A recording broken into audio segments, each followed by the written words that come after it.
이번 주에 제가 우연히 책을 읽다가 하나님의 성품을, 그리고 우리 하나님이 어떤 분이신가를 잘 보여주는 성화 하나를 보게 되었습니다.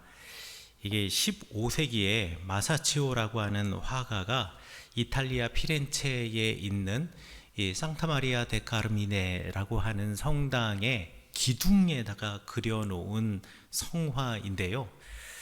이 성화는 에덴으로부터의 추방이라고 하는 제목이 붙어 있습니다. 여러분들 그 창세기에 나와 있는 에덴 동산의 이야기 잘 아실 거예요. 하나님께서 에덴 동산을 만들어 놓으시고 그곳에 아담과 하와를 살게 하셨습니다. 하나님께서 모든 것을 허락하셨는데 이 에덴 동산에서 살기 위해서는 꼭 한 가지만 지키면 되는 거였죠. 그게 뭐였습니까? 선과 악을 알게 하는 나무의 열매, 그러니까 동산 중앙에 있는 나무의 열매, 그거 하나만 안 먹으면 되는 거였어요. 그런데 아담과 하와가 그 열매, 먹지 말라고 한 그 열매를 따먹지요. 그리고 난 다음 이 에덴 동산에서 쫓겨나게 되는데요. 이 쫓겨날 때 하나님께서 이 아담과 하와를 에덴 동산의 동쪽 편으로 쫓아내셨습니다. 동쪽 편으로 쫓아내신 다음에 이 아담과 하와가 다시 이 에덴 동산에 혹시 돌아올까봐 그 에덴 동산의 동쪽 편에 천사를 두고, 그룹을 두고, 천사를 두고 거기에 화염검, 불타는 이 불꽃검을 들고 그 동산을 지키게 합니다. 요 이야기, 그러니까 에덴으로부터 아담과 하와가 이제 쫓겨나는 요 상황을 지금 이 기둥에다가 묘사를 해 놓은 겁니다. 위에서부터 보면은 이 천사, 붉은 옷을 입고 있는 천사의 손에 칼이 딱 들려져 있죠. 불꽃검, 이 칼이 들려져 있고, 이제 돌아오는 사람이 있다면 저 아마 칼로 당장이라도 내려칠 것 같습니다.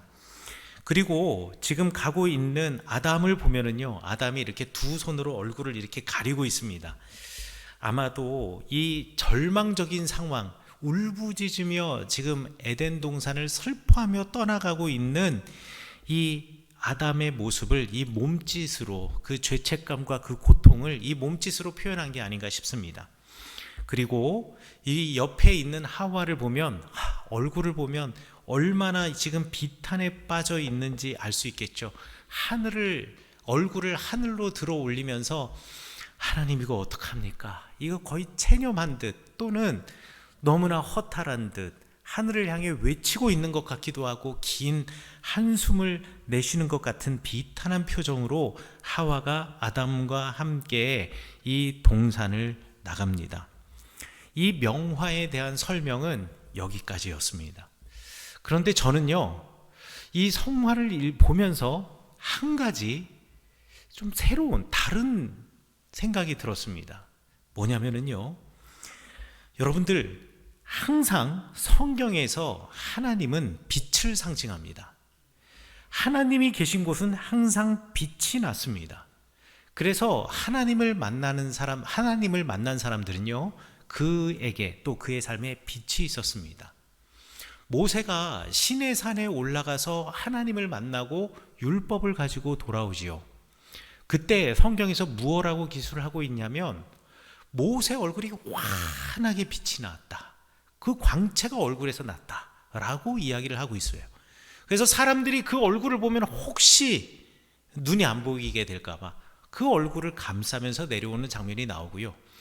예수님께서 변화산에 올라가셔서 그곳에서 모세와 엘리야를 만나고 내려오는 길, 성경에서는 뭐라고 묘사하냐면, 예수님이 입으신 그 흰 옷이, 아니 세상에 어떤 사람이 그 옷을 빨아도 저것처럼 하얗고 빛나는 옷일 수가 없으리만치 흰 옷, 빛나는 옷이 되어서 그 변화산에서 예수님께서 내려오시는 이야기가 또 신약 성경에도 나와 있습니다.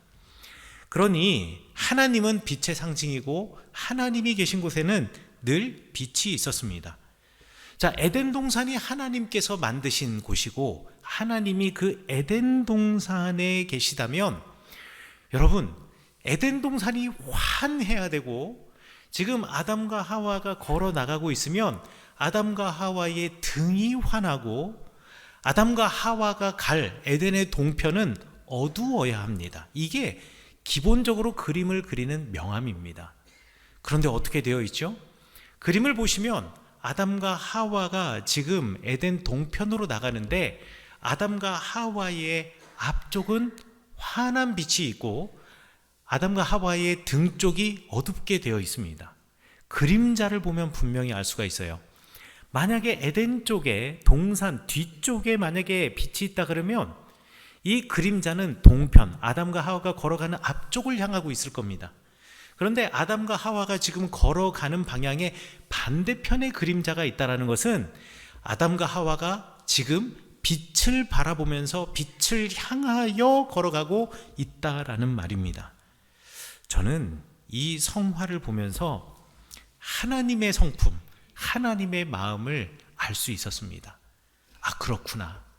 하나님께서 에덴 동산에서 아담과 하와가 한 그 잘못, 그 죄에 대한 대가, 처벌로 에덴 동산에서 아담과 하와를 쫓아내셨지만 그럼에도 불구하고 하나님께서는 끝까지 하나님은 아담과 하와와 함께 하시기에 이미 아담과 하와보다 먼저 그곳에 가 계셨고 그리고 그곳에서 빛내시고 계시는 것입니다.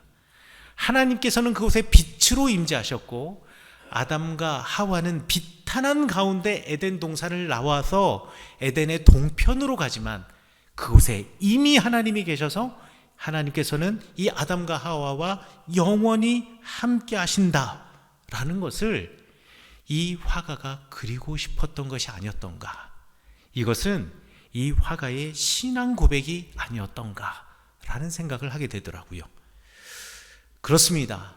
하나님은 어떠한 상황 속에서도 우리를 돌보시는 우리의 아버지입니다. 우리의 아버지가, 우리의 어머니가 나를 끝까지 놓지 않는 것처럼 비록 내가 어떤 상황에 있을지라도 때로는 우리가 이해할 수 없는 상황에 설지라도 그곳에 하나님이 계시고 그곳에 하나님이 우리와 손잡고 함께 걸어가시기 위해 우리를 기다리고 계신다라는 것을 여러분 잊지 마시기 바라겠습니다. 우리가 지난 부흥회 때 우리 목사님 통해서 우리가 전에 들었던 이야기가 무엇입니까?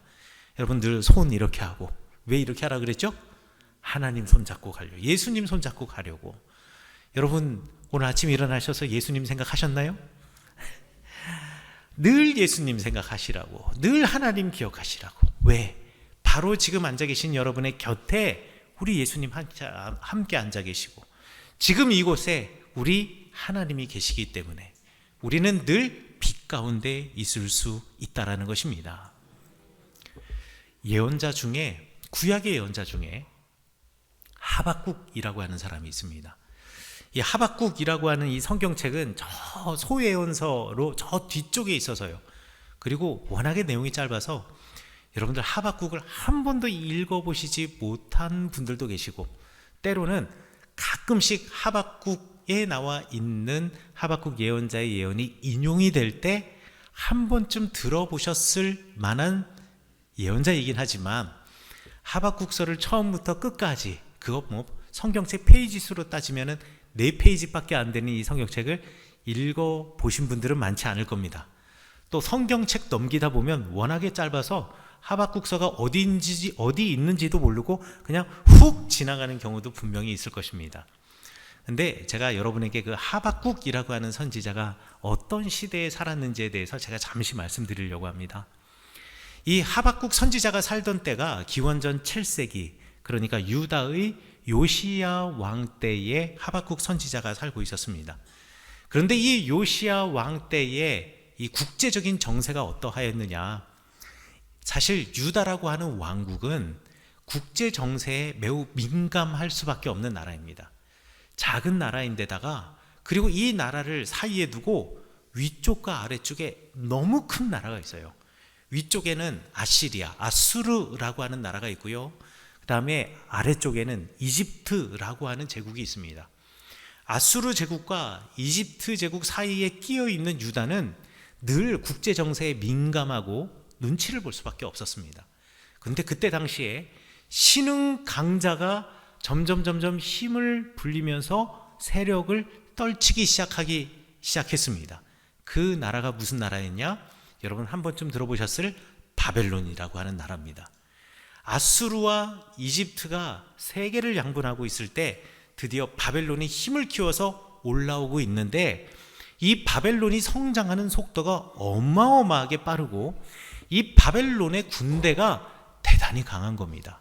특별히 이 바벨론의 군대는 저 스키타이족이라고 하는 기마 민족들을 흡수를 해가지고요, 전쟁을 해도요, 어떻게 지리지리한 이런 전쟁, 그리고 뭐 어디 포위하고 한참을 기다렸다가 저기서 항복하고 나오는 이런 전쟁이 아니라 정말 힘으로 휩쓸고 지나가는 전쟁을 하는 나라가 바벨론이었습니다. 그래서 아수르하고 이집트가 서로 동맹을 맺어요. 야, 이래서 안 되겠다. 이러다가 우리 둘 다 죽겠다. 우리 혹시 저 바벨론이 쳐들어오면 서로 우리 돕도록 우리 서로 동맹을 맺자라고 해서 동맹을 맺습니다. 자, 이 상황에서 정말 바벨론이 세력이 커지면서 아수르를 기원전 609년에 침공을 했어요. 그래서 아수르가 급히 이집트에 사절단을 보내서 우리를 도와다오 하면서 군사 파병을 요청을 했습니다. 그래서 파라오, 이집트의 파라오가 대규모의 군대를 지금 아수르 땅, 아시리아 땅으로 보내는데요, 그 땅으로 갈 때 반드시 지나가야 하는 나라가 있는데 그 나라가 어디였냐? 유다였습니다. 그리고 그때 왕이 요시아였고 그때 예언자가 하박국이었습니다. 그런데 이 요시아가 저 북쪽 아수르를 돕기 위해서 올라가는 이집트의 군대를 무깃도라고 하는 곳에서 막아 세웠어요. 그리고서는 그곳에서 올라가지 못하도록 전쟁을 벌이는 겁니다. 왜 전쟁이 일어나게 되었고 왜 요시아는 그런 선택을 했느냐는 여러 가지 해석이 있으니까 그건 잠시 내려놓고, 그 전쟁에서 요시아가 전사합니다. 왕이 죽게 되는 거예요. 그리고 이 이집트 군인들은 뒤늦게 전쟁을 치르고 뒤늦게 지금 아수르 땅으로 갔는데, 가보니 이미 아시리아하고 바벨론하고 전쟁은 거의 다 끝나고 아시리아가 패전한 겁니다. 그러니 이집트가 화가 난 거죠. 이집트의 파라오가 너무 화가 나서 너 때문에 내가 늦게 가는 바람에 우리 동맹국이 지금 패하였는데, 이건 단지 동맹국이 패한 수준이 아니라 동맹국이 패하게 되면 결국 그 군대, 바벨론의 군대가 어디까지 오겠습니까? 우리나라 올 거 아니에요. 이거 다 너 때문이라고. 그래서 돌아오는 길에 요시아가 죽고 난 다음에 요시아의 둘째 아들인 아하시아라고 하는 아들을 이 유다 사람들이 왕으로 세웠는데, 이 왕을 강제로 포로 잡아서 데리고 가서 이집트에서 죽여버립니다. 그리고 아하시아의 형인 엘리야김, 나중에 이 이집트 왕이 엘리야김을 이름을 여호야김으로 이름을 바꾸어 버리는데요, 여호야김을 꼭두각시 왕으로 세워버립니다. 이게 하박국의 시대였습니다. 이 하박국의 시대는 사람들에게 있어서 슬픔의 시대였으면서 동시에 위기의 시대, 도전의 시대였습니다. 하나님의 섭리를 의심하는 사람들이 생겨나기 시작했습니다. 왜냐하면 이 요시아라고 하는 왕은 유다의 역사에 있어서, 아니 유다와 이스라엘의 역사를 통틀어서 최고의 왕 하나 꼽으라 그러면 아마 많은 사람들은 요시아를 꼽을 겁니다. 다윗도 대단하죠. 솔로몬도 대단하지요. 그러나 다윗과 솔로몬 이후 나라가 분열된 그 분열 왕국에서 최고의 왕은 아마 요시아일 겁니다. 요시아 이전의 시대 때 요시아의 아버지도 그랬고 그 아버지의 아버지도 그랬고요, 사람들은 여호와 하나님을 떠나서 우상을 숭배하고 자기가 걷고 싶은 그 길을 걸으며 나라가 부강해지고 내가 힘을 가지면 그것이 만사라고 생각을 했었습니다. 그런데 요시아는요, 그때에 성전을 청소하던 중에 잊고 있었던 두루마리를 발견하고, 그 두루마리가 신명기, 우리가 읽고 있는 신명기 두루마리거든요. 그 신명기 두루마리를 읽고 크게 감동한 요시아, 그러니까 우리가 그동안 이걸 몰랐고 우리의 아버지, 우리의 선조들이 이 하나님의 말씀을 몰라서 우리가 이런 길을 걸어갔구나 라고 회개하면서요, 온 유다 땅을 개혁을 했던 왕이 요시아였습니다. 그래서 모든 산당들을 철폐하고 우상들을 없애버리고 예루살렘에서 오직 여호와 하나님만을 섬기며 하나님의 율법을 지키며 살아갈 것을 백성들에게 가르치고, 그리고 그렇게 실제로 살아갔던 사람이 요시아였습니다. 그러면 요시아에게 은혜가 있어야 되고 요시아에게 복이 있어야 되고 요시아가 하는 모든 일들과 모든 삶은 그야말로 빛나야 할 터인데, 요시아가 지금 전쟁에 나가서 갑작스럽게 전사를 하게 된 겁니다. 성경 열왕기하 23장 25절에서는 분명히 요시아와 같이 마음을 다하며 성품을 다하고 힘을 다하여 모든 율법을 온전히 준행한 임금은 요시아 전에도 없었고 그 후에도 그와 같은 자가 없다라고 말할 정도로 요시아는 칭찬받는 사람인데, 그럼에도 불구하고 이 요시아가 전쟁에 나가서 전사하고, 그리고 그 이후로 그의 자녀들은 강제로 포로로 끌려가고 죽임을 당하고 이집트의 꼭두각시 왕이 되고, 도대체 이 상황을 사람들은 이해할 수가 없는 겁니다. 유다는 격한 풍랑에 휩싸이게 되었습니다. 그리고 유다의 장로들과 그리고 유다의 사람들은 과연 우리가 여호와 하나님을 섬기는 것이 옳은 선택이었느냐 스스로 의심하는 사람들이 생겨나기 시작했습니다.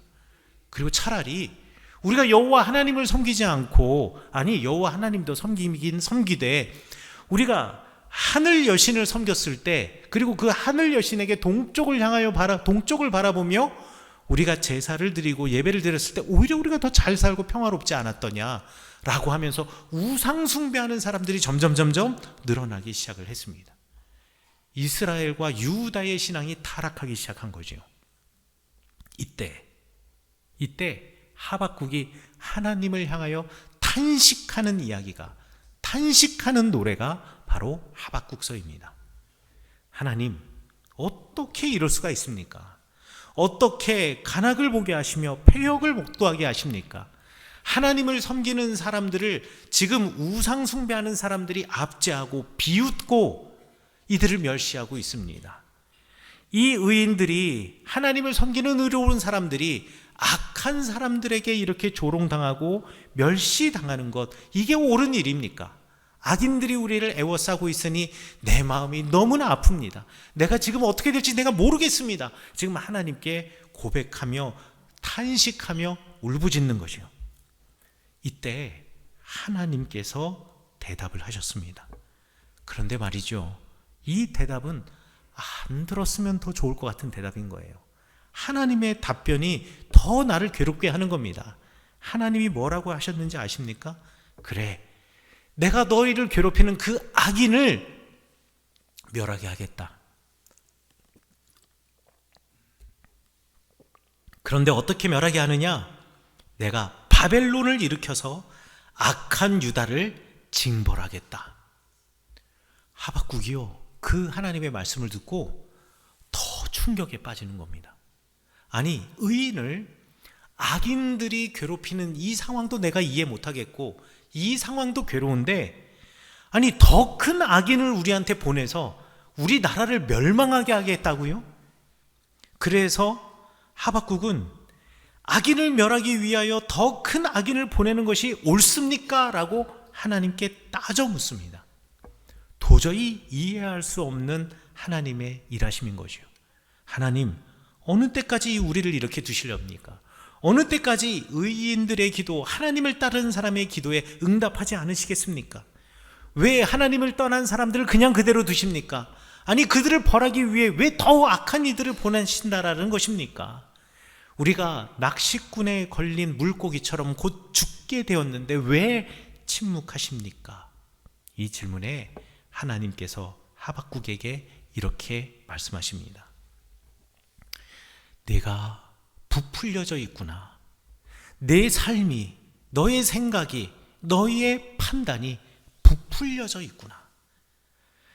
너의 삶 속에, 너의 생각에, 너의 판단에 나의 말이 있어야 되고 나를 향한 신실함이 있어야 하는데, 이 상황 속에서 너가 수많은 생각과 수많은 울분과 그리고 수많은 너의 기준으로 내가 일하는 것을 내가 판단하는 부풀려진 마음을 가지고 있구나 라고 한탄하시면서 그 마음속으로는 올곧은 생각을 할 수가 없단다 라고 이야기하십니다. 그리고 이렇게 말씀하시죠. 오직 의인은 믿음으로 말미암아 살 것이다. 오직 의인은 믿음으로 말미암아 살 것이다. 즉 오늘을 살며 부조리한 현실 앞에서 부풀려진 내가 왜 세상이 이렇냐고, 왜 지금 나의 삶이 이렇냐고, 왜 지금 이 상황이 이렇냐고 우리가 울분으로 외치는 것이 아니라, 비록 더딜지라도 기다릴 때 하나님께서 지체하지 않으시고 반드시 응답하신다라는 믿음을 가지고 우리가 하나님 바라보면 하나님께서는 그를 의롭다 하시고 그의 신실함, 신뢰, 그 믿음으로 그를 살아남게 하시고 그를 살게 하실 것이다 라고 하나님께서 약속해 주신 것입니다. 하나님이 침묵하시는 것 같은 이 땅에서 흔들림 없이 하나님을 신뢰하는 것, 이것은 내가 쫓겨났다라고 생각하는 그 에덴의 동쪽에도 이미 하나님이 계시고 그 하나님의 빛으로 나를 비추신다라는 신뢰와 믿음 위에서 가능한 것입니다. 하박국에게 하나님께서 가르쳐 주시고자 했던 하나의 메시지는 바로 그것, 오직 의인은 믿음으로 살리라였습니다. 오늘 성경 말씀 로마서에서 바울 선생님께서 이 하박국의 말씀을 인용하고 계십니다. 왜 그런지 아세요? 로마의 교회가 그랬기 때문에 그렇습니다. 로마의 교회는 스스로 생겨난 자생적인 교회이면서 참 칭찬을 받을 만한 교회였습니다. 그런데 교회 안에서도 어려움이 있었고 그리고 교회 안에서 문제가 있었습니다. 외적으로는 로마의 제국과 로마 교회, 그러니까 신앙의 갈등, 제국의 신앙과 그리고 여호와 하나님 한 분만을 섬기는 이 신앙의 갈등이 로마 교회 안에 있었습니다. 로마 교회에게 바울 선생님이 편지를 쓸 당시가 대략 기원 후 57년에서 58년 정도 된 시기인데요. 이때의 로마의 황제가 네로였습니다. 아직 본격적으로 네로가 기독교인을 박해하기 이전의 시대이지만 이 다종교적인 환경 속에서 늘 로마 황제와 로마 사람들은 기독교에 대한 의심과 불신 그리고 적대적인 감정을 가지고 있었습니다. 그 모든 신들은 다 우상이다. 로마 황제 아니다. 아니 제우스 아니다. 너희들이 석상으로 세워놓은 수많은 신들 아니다. 오직 여호와 한 분만이 참 신이시다. 너희들도 신은 신인데 하급 신이고 우리 여호와 하나님이 최고의 신이야가 아니라 그 모든 것들은 돌덩어리이고 여호와 하나님만이 참 신이시다 말하는 기독교인들을 로마인들은 봐줄 수가 없었던 거죠. 그러니 늘 핍박받고 고난을 당할 수밖에 없었습니다. 그리고 그 가운데서 내가 이 신앙을 계속 지켜낼 수 있는가 스스로 의심하는 사람들도 많았습니다. 또 교회 공동체 안에서도 갈등이 있었습니다. 로마 교회는요, 맨 처음에 로마 교회의 교인들은 유대인이면서 복음을 받아들인 이들이었습니다. 로마라고 하는 도시에 이 당시 인구의 3분의 1이 유대인이었습니다. 어마어마하게 많았던 사람들이죠. 그런데 이 유대인들이 그냥 하층민으로 살았던 것이 아니라 이 유대인들이 주로 상업과 무역에 종사하거나 법률이나 행정의 역할들을 했습니다. 그러니까 대단히 높은 직위를 가지고 있는 생활 수준이 높은 사람들이었어요. 이런 사람들이 신앙생활을 하고 있다가 전도를 하면서 이제 유대인이 아닌 로마 사람들이 기독교인이 되기 시작합니다. 그런데 이 로마 사람이면서 기독교인들이 된 사람들은 누구냐? 대부분 이 로마의 정치 종교의 테두리 안에서 보호를 받지 못했던 하층민이나 노예나 여성이나 사회적으로 약한 계층들이 기독교인으로 흡수되기 시작했습니다. 그러니까 그 안에 자연스럽게 계층의 차이가 생기기 시작한 거죠. 그런데 49년 클라디우스 황제 때에 로마시에 살고 있는 유대인들을 전부 다 추방하라는 법령이 선포가 되어지고, 이 로마시에 있는 유대인이면서 기독교인이었던 처음 교회를 만들었던 사람들이 로마시에서 쫓겨나서 전부 다 뿔뿔이 흩어졌어요.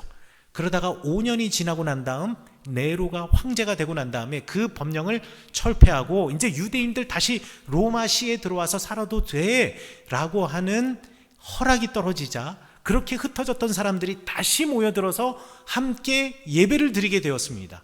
자, 그런데 교회 공동체 안에서 문제가 생긴 거예요. 왜요?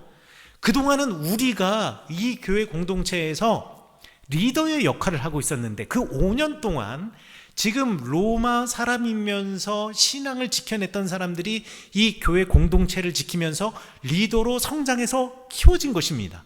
근데 그 사람들은 하층민이고 노예이며 여성이고 고아들이고 그 신분이 되게 미천한 사람들이었거든요.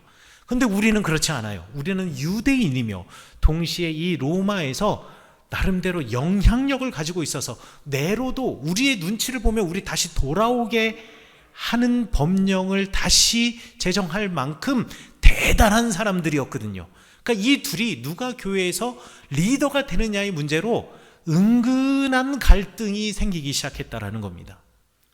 아니, 그리스도 예수의 복음 안에서 우리가 하나 된 공동체, 머리 대신 예수 그리스도 안에 각 지체된 우리가 그런 걸로 다툴 이유가 없지 않습니까? 그런 걸로 싸울 이유가 없잖아요. 그런데 사람들이 그렇던가요? 사람들은 늘 자기가 리더가 되기 원하고 자기의 목소리가 영향력이 있길 원하고 자기의 존재가 어느 공동체에서 각인되어서 내가 누구로부터 인정받는 사람들이 되기를 원하고 그 안에서 내가 힘을 갖기를 원하고, 예나 지금이나 사람의 본성은 별 차이가 없는 것 같습니다. 그러면서 로마의 교회가 흔들리기 시작했던 것입니다. 살랑살랑 불어오는 바람에는 행복해 하다가도 거친 바람 만나면 큰일이라도 난 것처럼 호들갑을 떠는 우리 인생이 과거나 지금이나 별 차이가 없다라는 거죠. 그러면서 사람들은 교회를 떠나가기 시작했습니다. 교회도 별반 다를 바가 없구나. 교회도 세상과 다를 바 없이 똑같이 권력을 얻으려고 그러고 힘을 얻으려고 그러고 자기를 세워나가려고 하는구나. 신앙을 버리고 떠나가는 수많은 사람들, 그리고 그곳에 남아서 끝까지 힘을 잡기 위해서 다투는 사람들, 과연 그들 가운데 하나님이 계신가? 그들 가운데 예수님이 계신가? 사람들은 회의적인 시각을 보낼 때 로마로 바울 선생님은 편지를 보내십니다. 지금 우리의 상황이 어떠할지라도, 그리고 지금 이렇게 분열 속에 있을지라도, 지금 우리가 낙심한 가운데 있을지라도 그곳에 하나님이 계시다라는 것을 말하고 싶었던 것입니다. 그리고 그곳에 하나님의 빛이 있다 말씀하고 싶었던 것입니다.